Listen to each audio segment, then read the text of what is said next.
Chaque instant, à chaque jour qui passe, en Jésus, j'ai pu me confier. Ce ami que jamais ne relasse me soutient et sait le vivifier. Et son cœur, si grand, si beau, si tendre, c'est pourvoir aux besoins de ma foi. À lui seul, j'ai appris à m'attendre, et je sais. Bien-aimé, que le Seigneur vous bénisse. Que vous bénisse le jour musical qui nous a donné ce cœur. Vous savez, quand nous sommes enfants de Dieu, nous devons davantage regarder à notre Dieu et mettre toute notre confiance en lui. C'est sur lui que nous devons pouvoir nous appuyer. Pourquoi? Parce que l'homme est limité. Il y a des choses que nous pouvons voir et il y a certaines choses que nous ne pouvons aussi voir. Ce que nous voyons, nous essayons d'éviter ce qui est mauvais et d'aller dans le sens de ce qui est bon. Mais ce que nous ne voyons pas, nous le mettons à Dieu. Je le dis ainsi parce qu'il y a une sœur qui a eu un songe où, de manière surnaturelle, elle a pu voir une femme qui était animée de l'esprit diabolique et qui est venue au sein de l'Assemblée dans le but d'étudier l'Assemblée. Mais nous devons mettre une confiance au Seigneur. Amen. Il dit qu'il a donné le pouvoir à l'Église. Alléluia. Je crois qu'il y a une promesse pour cela.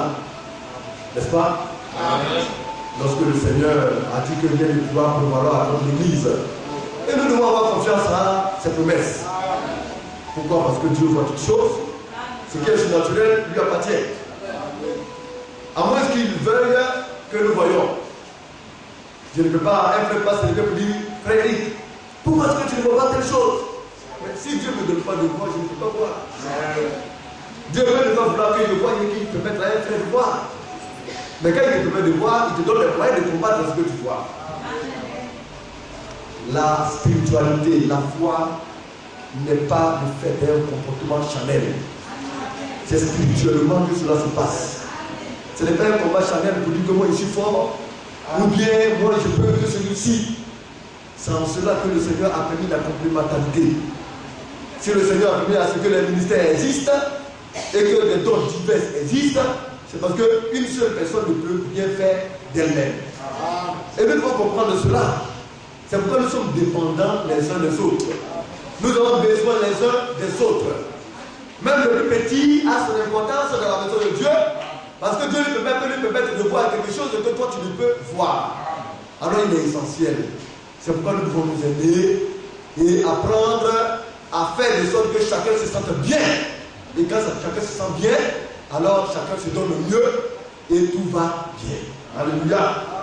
Que le Seigneur ici soit glorifié. Je pense que quand j'ai vu cela, je prie pour cela.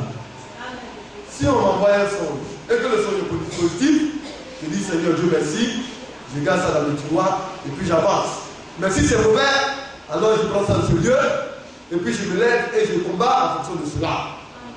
Un enfant de Dieu ne doit jamais négliger ce qu'il y a comme négatif. Alléluia.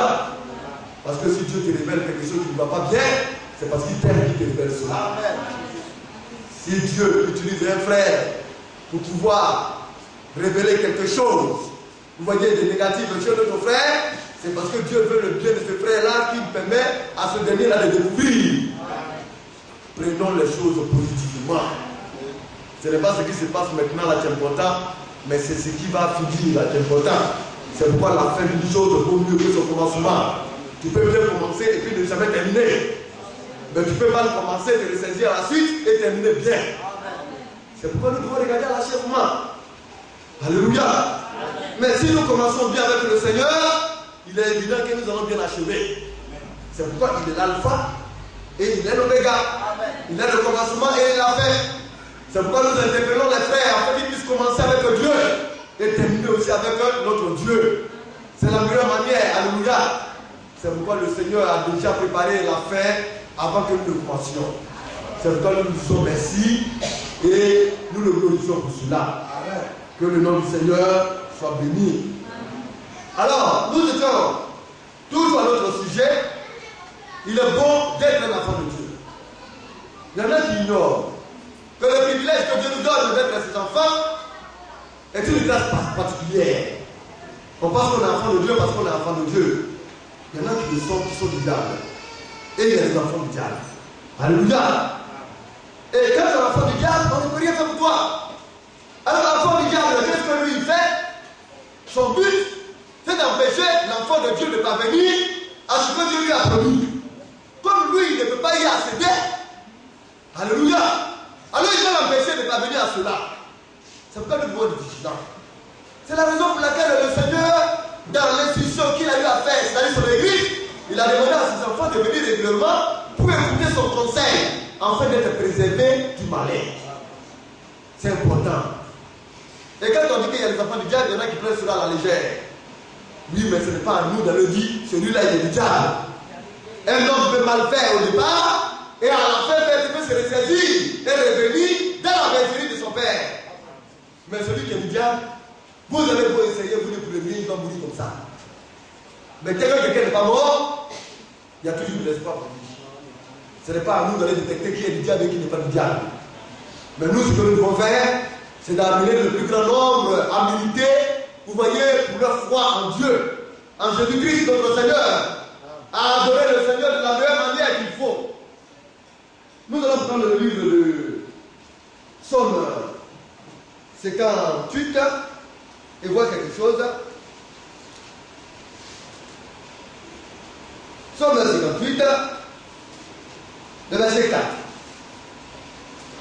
Il est dit ici, les méchants sont pervertis dès le sein maternel. Vous voyez, les méchants. Le méchant, c'est celui-là qui refuse de croire même à l'existence de Dieu, refuse de reconnaître Dieu et sa parole, refuse de marcher dans la voie de Dieu. Il vit selon le prince de ce monde. Et la Bible nous dit qu'ils sont pervertis dès le ventre de leur maman, dès le sein maternel. Ils ne sont même pas encore nés qu'ils sont déjà pervertis. On ne peut rien faire pour eux. Alléluia. Les menteurs s'égarent au sortir du ventre de leur mère. Frère, ça vous dit que c'est une réalité.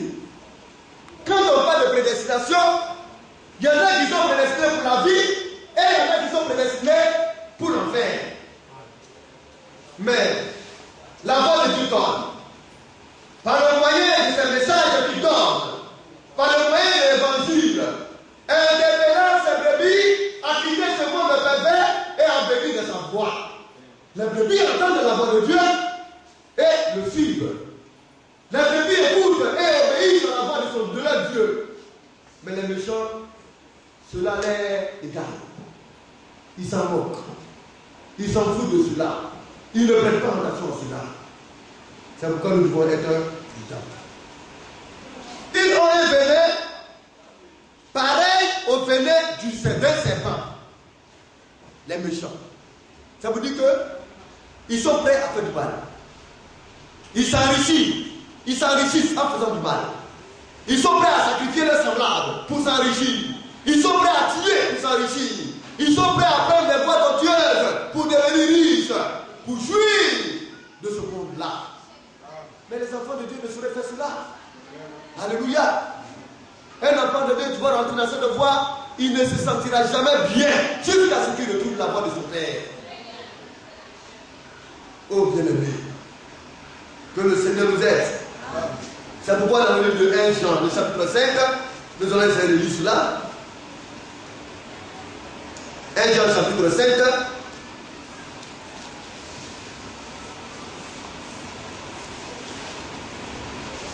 Le verset 19.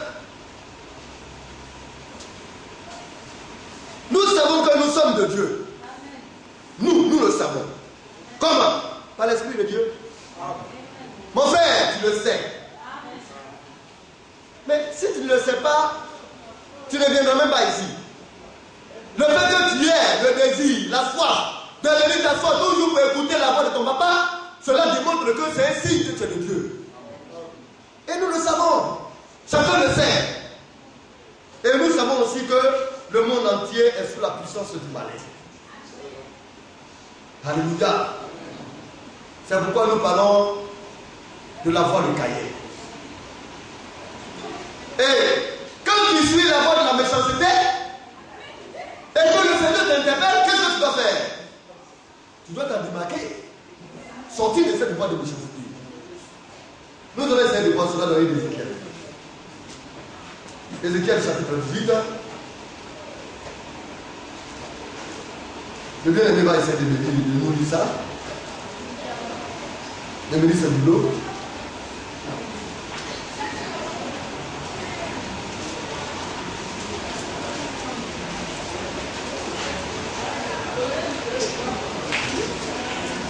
À partir du verset 20. Ézéchiel chapitre 18.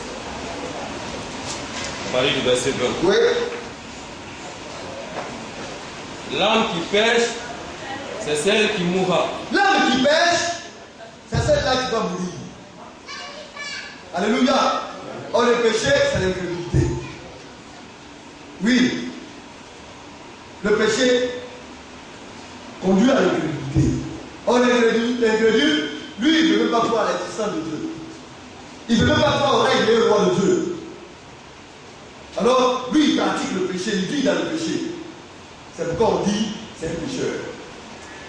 Dieu ne veut pas nous appeler pécheurs parce que nous ne pratiquons pas le péché. Alléluia. Mais l'âme qui pêche, c'est cette âme-là qui va mourir. Si ton âme se prend plaisir à le péché, ton âme mourra certainement bien aimé. Oui, frère, nous continuons. Le Fils ne portera pas l'iniquité de son Père, et le Père ne portera pas l'iniquité de son Fils. Donc, dans l'Ancien Testament, il y a une prédiction, vous voyez, du Seigneur qui a maudit le Père et le Fils pendant 1000 générations.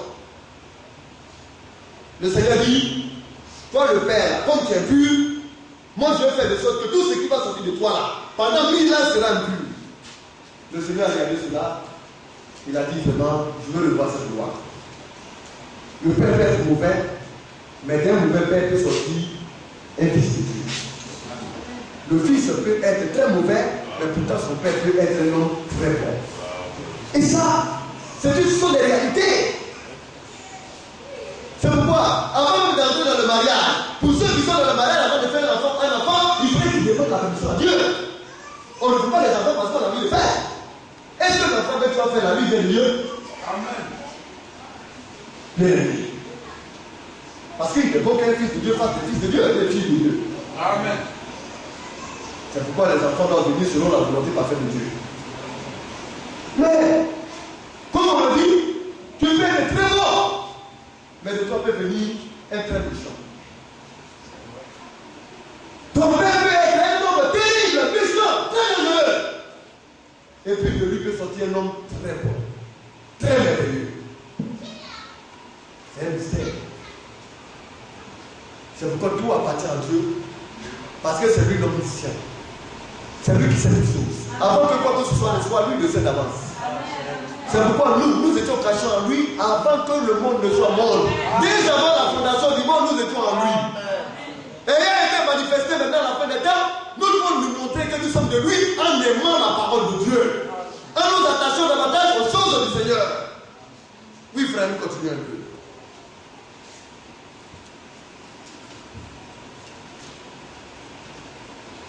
Et le Père ne portera pas l'iniquité de son Fils. Oui. La justice du juste sera sur lui. Oui. Et la méchanceté du méchant sera sur lui. Alors, la justice du juste sera sur lui et la méchanceté du méchant sera sur lui aussi. Vous savez, il était parti quelque part. Et puis, il y a un certain groupe de serviteurs de Dieu qui se plaignent, même des frères qui se plaignent, à donner cette expression que le salut ne se plaît jamais. D'une partie, Mais Dieu nous parle, nous devons faire attention. Parce qu'il y en a qui utilisent cela pour faire n'importe quoi. Moi, je suis de Dieu.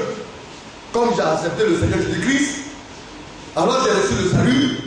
Et au travers de cela, je suis déjà qualifié d'avance. Je ne serai jamais perdu parce que je suis fils de Dieu. Alors je peux faire ce que je veux. Peu importe, même si je vis mal, si je me comporte mal, alors le temps viendra où je rentrerai dans la félicité de Dieu. Dieu n'a pas dit ça. Dieu dit, si tu es un prédestiné de Dieu, développe-le par les œuvres que tu es prédestiné, en marchant dignement et sainement sur la vérité. Mais tu n'as pas fait du n'importe quoi pour salir son nom. Et puis tu as dit que non, je suis un homme qui a reçu le salut de Dieu, alors mon salut ne va pas se perdre. Bien aimé, ce n'est pas ainsi qu'on vous explique. Oui, celui-là qui est prédestiné de Dieu ne peut pas se perdre. Pourquoi? Parce qu'il a en lui la vie de Dieu. L'essence de Dieu est en lui. C'est pourquoi il va démontrer par sa vie l'amour de Dieu dans son être jusqu'à ce que le Seigneur vienne. Sa vie va être motivée par l'obéissance à la parole de Dieu. Amen. Jusqu'à la destination. Oui, frère, nous continuons. Écoutez bien.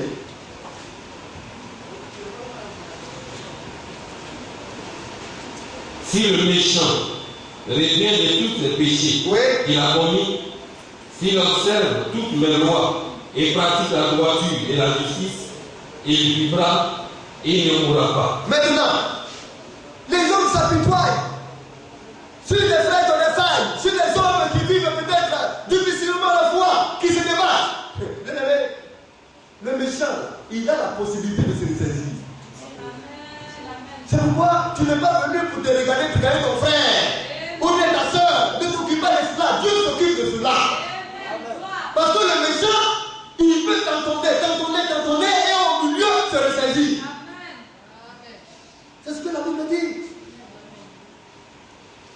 Le méchant même sur le diable d'abord. Mais souvent des enfants de Dieu ont des comportements de méchanceté. Parce que la méchanceté, c'est se détourner de la voie de Dieu. Alors quand tu fais cela, on dit, tu vis la méchanceté, tu te comportes en méchant, mais tu n'es pas méchant. Alléluia. Alors, le méchant peut se ressaisir. La grâce permet au méchant de se ressaisir et de revenir de la voie de Dieu.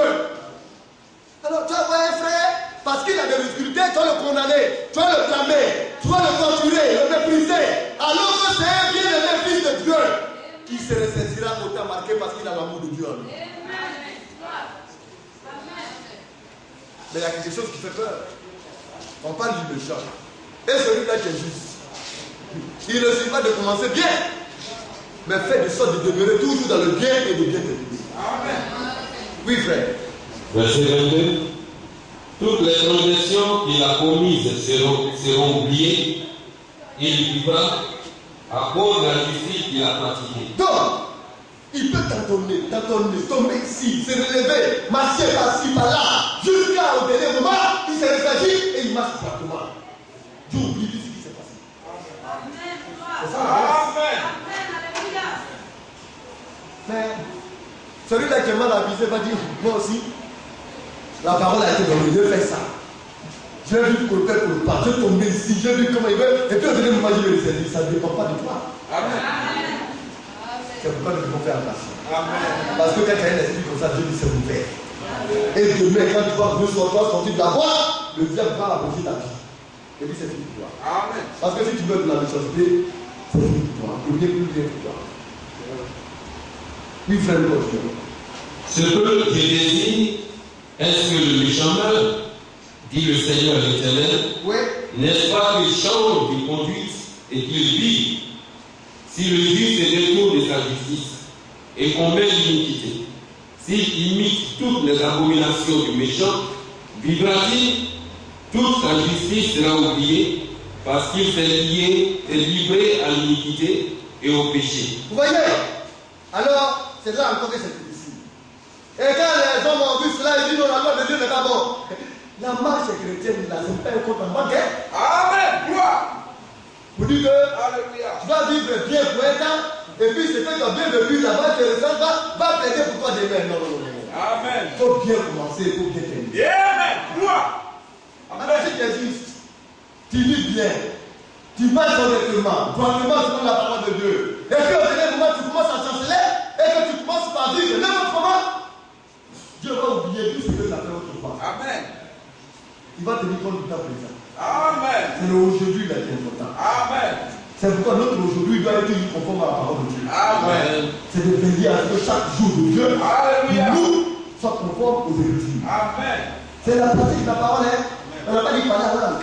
On n'a pas dit faire prodige miracle. Dieu dit obéir à la parole de Dieu, obéir à la loi, marcher, pratiquer la parole. Si tu fais cela, tu es juste. Amen.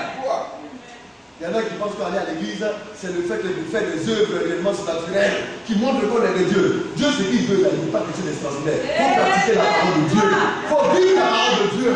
C'est tout. Il faut être un bon chrétien. Amen. Oui, frère. Amen. Ce que j'ai dit, est-ce que le méchant, dit le Seigneur l'Éternel, n'est-ce pas qu'il change de conduite et qu'il vit?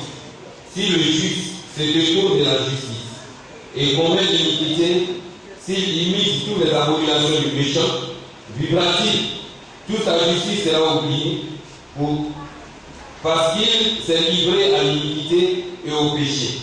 À cause de cela, il mourra. Donc, c'est pourquoi, bien aimé, dans la marche chrétienne, à chaque instant que Dieu nous donne, à chaque vie, à chaque moment qu'il nous attend, nous avons besoin de sa grâce. Nous devons toujours demander la grâce de Dieu sur nous, de peur qu'une folie passagère nous traverse et que nous ne sortions de sa voie.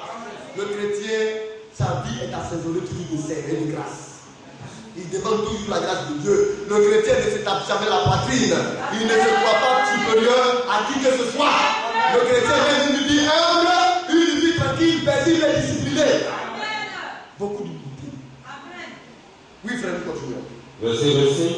Vous dites, la voix du Seigneur n'est pas droite. Écoutez donc, maison d'Israël. Est-ce ma voix qui n'est pas droite? Ne sont pas plutôt vos voix qui ne sont pas droites? Si le juste se détourne de sa justice et commet l'iniquité, et meurt pour cela, et il meurt à cause de l'iniquité qu'il a commise. Donc s'il meurt, c'est à cause de l'iniquité qu'il a commise pour le qu'il meurt. Mais quel est ce juste-là qui n'apprend pas à se confier quotidiennement de la grâce de Dieu? Est-ce que Dieu n'a pas le pouvoir de nous préserver du malheur? C'est pourquoi il dit, priez afin que vous ne tombiez pas de la tentation. Et dans la prière qu'il nous a donné de faire chaque jour, il a demandé que Dieu nous préserve du malin, du méchant. Si vous le faites, le Seigneur vous préservera. Ce n'est pas la force de quelqu'un. Nous devons savoir adorer. Alors, quand nous retournons dans l'histoire de Caïn et d'Abel, parce qu'après nos patriarches, créés par Dieu, fabriqués par Dieu, parce que ce sont les premiers fabriqués, quand on dit fabrication, Dieu là les a formés. Adam a été fabriqué. Dieu a pris poussière et puis il a créé. Ève là, Dieu a pris côté de Adam et puis il a fabriqué Ève. Mais après cela, maintenant, nous sommes, nous tous là, nous les autres là, nous sommes venus par naissance. Les premiers nés, il y a eu 2 races. Alléluia. Mais nous devons tirer l'instruction de tout ce qui se passe. Ces 2 là, ils ne sont pas venus au hasard. Ils sont nés d'hommes. Ils ont été enfants. C'est pourquoi nous devons considérer tout ce que Dieu fait. Et tout ce que Dieu dit. L'enfant là, étant tout petit là, s'il est de Dieu là, on peut le savoir. Ah, quand l'enfant là, il essaye de faire quelque chose qui n'est pas bon. Quand tu dis à ton enfant, viens, on va prier, il dit, quand tu dis à ton enfant, viens, on va partir à l'église, il dit, église là, je n'aime pas. Bien aimé, il faut commencer à prier sérieusement. Parce que là, ça devient dangereux. Déjà, lui, il commence à lutter contre Dieu. C'est ce que Dieu a dit, hein? Dans Proverbe 20, n'est-ce pas? On va dire cela.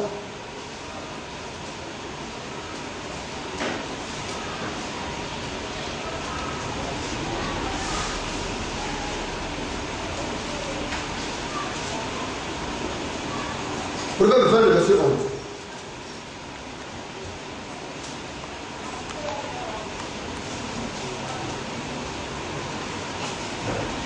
Proverbe chapitre 20, verset 11. L'enfant laisse déjà voir par ses actions si sa conduite sera pure et droite. Où? Oui, et droite. L'enfant, le petit garçon, ou bien le petit enfant, la petite fille qui est née, déjà laisse voir par ses actions, son comportement. Mais on va dire, mais c'est un enfant. Oui, un enfant, quand on le frappe là, il a peur. Quand on tire ses oreilles, il sait que ce qu'il a fait, c'est mauvais. Mais quand tu insistes et puis lui, il persiste, c'est qu'il y a quelque chose.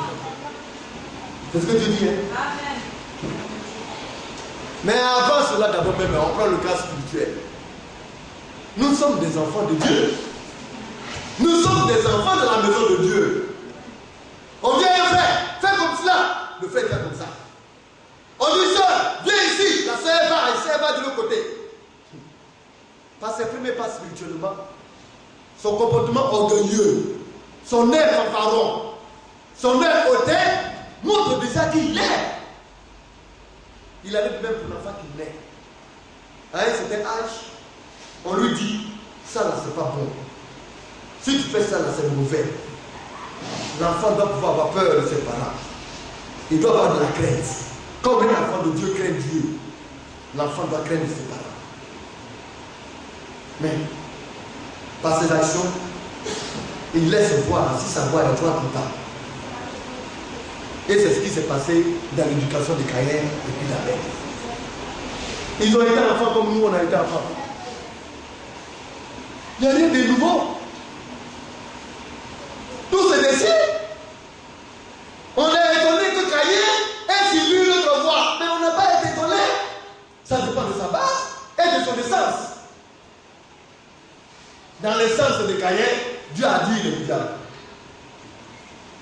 Mais Ève et Adam l'ont élevé comme leur enfant.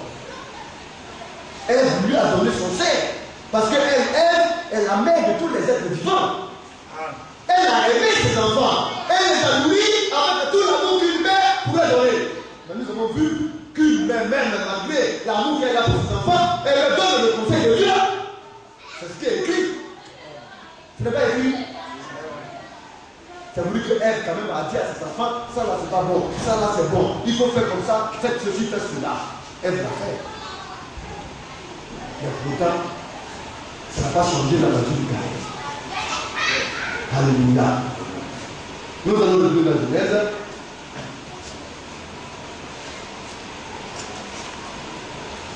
Genèse chapitre 4. Mais nous allons lire le chapitre 3, le verset 22. Après le verset 22. Après la chute. Genèse chapitre 3, on va lire le verset 2. Moi, ça va dire verset 2. Oui. Verset 2. Adam donna à sa femme le nom d'Ève. C'est Adam qui lui a dit, vous voyez, quand Dieu a fabriqué Ève là, il a regardé, il dit, voici cette fois-ci, celle-là qui est chair de ma chair et os de mes os. Isha de Ish. Tirez de moi, femme. C'est le nom qu'il a donné. Après que les événements se sont passés, Dieu a dit à Adam, appelle-la Ève. C'est mystérieux, hein? Mais pourquoi ça après la chute là qu'il lui a donné cela? Pourquoi? Parce que Dieu, c'est tout de suite. Et Dieu a révélé à Adam qu'il y a un être Dieu là, il n'est pas pour toi. Adam s'appelle. C'est pourquoi lui, il n'est pas le père de tous les êtres vivants. Mais Eva est la mère de tous les êtres vivants. Les géants, les colosses qui ont existé dans l'ancien temps, les enfants du diable, sont sortis d'Eva. Oui, bien aimé, Adam donna à sa femme le nom d'Ève, car elle a été la mère de tous les vivants. vous voyez? C'est ça. Quand on est de Dieu, Dieu nous éduque, il nous instruit, il nous informe sur ce qui a été, sur ce qui est et ce qui vient. C'est une grâce. Oui, frère.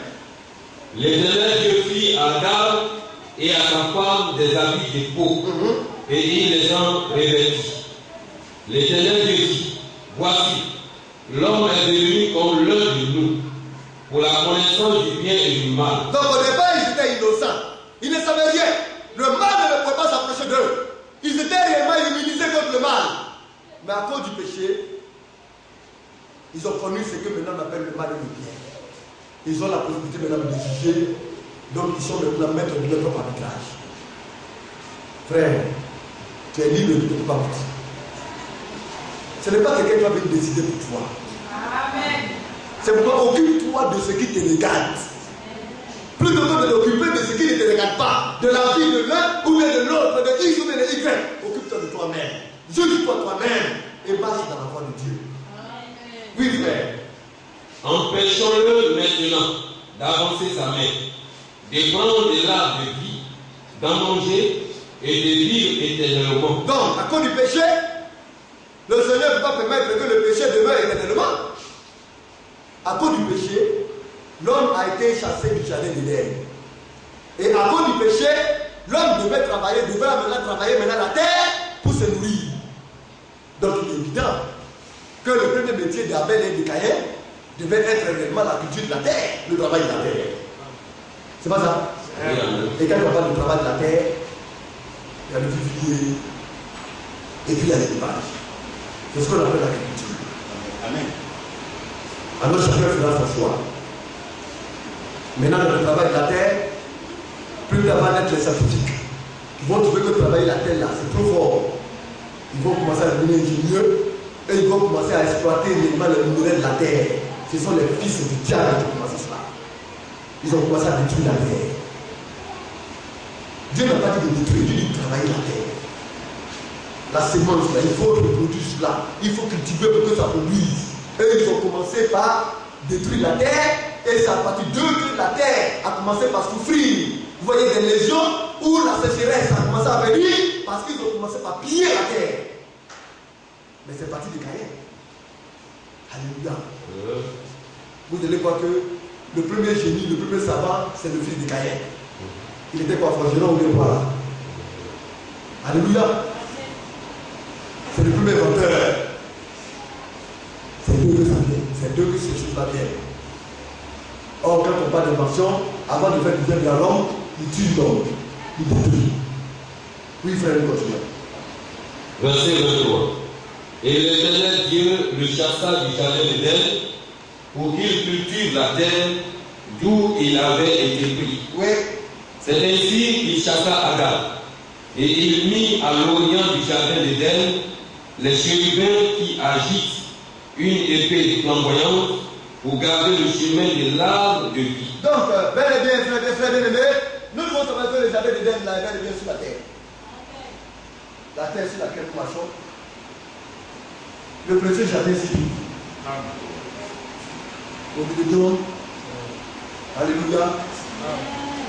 Ce que nous ne pouvons pas voir va être vu. Oui, bien aimé. Ainsi le Seigneur fait les choses. Le chapitre 1 du verset 4. Le chapitre 4 du verset 1. Chapitre 4 du verset 1. Oui. Adam connut elle, sa femme, elle conçut et enfanta Caïn. Et elle dit, j'ai acquis un homme de par l'Éternel. Avec l'aide de Dieu. Caïn est venu aussi avec l'aide de Dieu. Parce que Dieu pouvait réellement empêcher ça. Mais Dieu ne peut pas prier. C'est pourquoi les femmes qui font des avortements, c'est dangereux. Quand même que ça n'est pas de Dieu, Dieu dit laisse début la vie. Il ne faut pas avorter. Parce que tu le fais, tu es le plus. Dieu aurait dû empêcher Caïn d'exister. Mais il a laissé. Il a aidé Ève et Ève a accouché. Alléluia. Caïn est venu avec l'aide du Seigneur. Mais pas parce que Dieu a aidé que ça veut dire que ça veut dire. C'est là que nous pouvons faire. Oui, frère. Elle enfanta encore son frère Abel. Oui. Abel fut berger et Caïn fut laboureur. Donc Abel a été berger et Caïn a été laboureur. Voyez, pour labourer là, il faut chercher le faire. Ou bien peut-être voir. Faites là-bas, petit là-bas. C'est comme ça que ça a commencé. Il faut piocher la terre. à Kabel, qu'est-ce qu'il a fait? Il a dit, qu'est-ce qu'on va faire? Dieu dit de retourner la terre. On ne peut pas entretenir les autres arbres qui étaient là pour vivre. C'était la cueillette et puis la pêche, tout ça c'est l'agriculture. Hein. Alors il a regardé et il dit, bon, moi je vais m'occuper du troupeau, des moutons, des cabris, des bœufs, afin que vraiment je puisse manger le lait et puis manger leur viande. Quand il a regardé, il a eu une curieuse manière de faire. C'était, il dit, ah, moi je vais creuser la terre et puis je produis. Il était ingénieux, intelligent. Pas l'intelligence de la parole de Dieu, hein, mais l'intelligence du diable, du malin. Oui, frère. Au bout de quelques temps, Caïn fit à l'Éternel une offrande de fruits de la terre. Et Abel, de son côté, en fit une des premiers-nés de son troupeau et de leur graisse. Donc, malgré tout cela, nous devons savoir qu'en tout homme, il y a l'esprit religieux. Être religieux ne veut pas dire que tu connais Dieu. Hein? Amen. Être religieux montre l'existence d'un Dieu. Maintenant, savoir l'existence d'un Dieu, il faut avoir la révélation de ce Dieu. Il faut le chercher, le découvrir. Mais nous pensons que Adam et Ève ont dû certainement leur parler de ce Dieu-là. Mais ont-ils prêté attention? Parce que s'ils ont prêté attention, je pense que c'est le conseil de leurs parents qui succombe. N'est-ce pas? Amen. Vous connaissez cela, hein? Oh, bien aimé. N'est-ce pas? Je voudrais qu'on lise un peu les choses dans le livre du Psaume 73.